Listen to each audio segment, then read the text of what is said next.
काजे जादव जी का विचार बा? हम रौरा हाथ में आवे वाला नहीं खे। जाने हम बारूद हैं बारूद, हमें छूने की कोशिश करोगे तो जल जाओगे।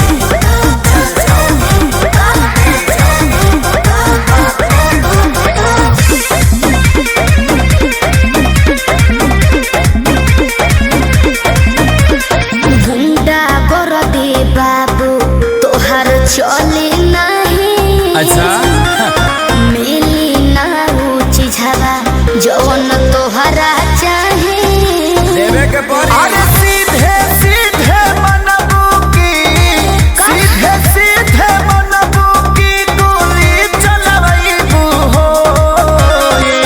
नाच के मलकिनी जी कहाँ नाच के जइबू हो। कहियो ना कहियो जानो जिके छाछी पयबू हो।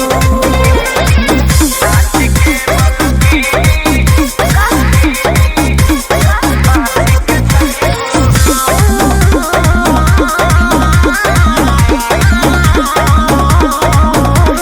पको पको करो ना पिया कर। अच्छा। सब झहर जाई तो हर कर। अरे चला। देखो थोड़े देर में ठीक हो जाइबो। पको पको करो ना पिया कर। सब झहर जाई तो हर कर। जाने हल्का मिलाना यही रान के। अच्छा। आज रात भना चाहब तो है बांध के। अयो दादा ढेर मत फेंको। सुन